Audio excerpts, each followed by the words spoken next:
What if I told you the biggest reason people think they can't buy a home has nothing to do with income or savings and everything to do with misinformation about credit scores? If you've ever said my credit isn't good enough to buy a home, this video is for you. Hey future homeowners, I'm John Werner with Mortgage and Credit Pro, licensed in Oregon, Washington, and Arizona. Today I'm breaking down one of the most common questions I get every week. What credit score do you actually need to purchase a home? Let's clear up the confusion, because the answer is not one size fits all. First, let's talk about the big picture. There's no single credit score required that applies to every buyer. The score you need depends on your loan program, the down payment, and the overall strength of your financial profile. Let's start with FHA loans, as they are one of the most flexible programs available. With FHA loans, you can buy a home with as little as 3.5% down payment if your credit score is 580 or higher. That's the number that most people hear about, but here's the part that surprises a lot of buyers. FHA allows buyers with scores as low as 560 if you can put down 10%. That means if your credit score isn't perfect, but you have a little more saved up, home ownership could still be within your reach.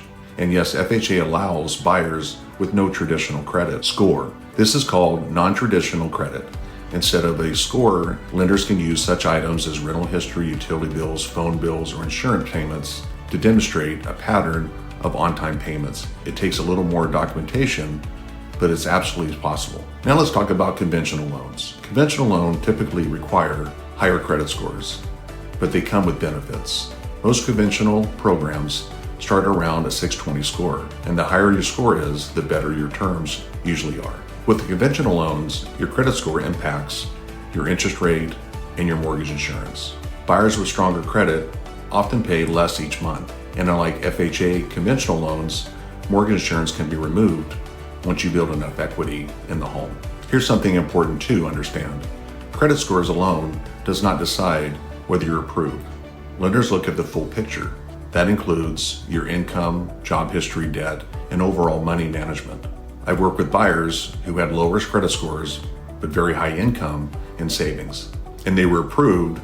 I've also seen buyers with higher scores struggle because of higher debt or unstable income. Credit is just one piece of the puzzle. This is why talking to a lender early matters. You don't have to guess where you stand. A simple review can show you what you qualify for today. If you're not quite there yet, exactly what to work on to get there. Buying a home isn't about having perfect credit, it's about having a plan. If you're considering buying and aren't sure where your credit stands, reach out anytime. I'm happy to walk you through your options and explain what's realistic for your situation. If this video helped you, give it a thumbs up, subscribe for more clear home buying guidance, and share it with someone who's thinking that their credit is holding them back. I'm John Werner with Mortgage and Credit Pro, and I'll see you in the next video.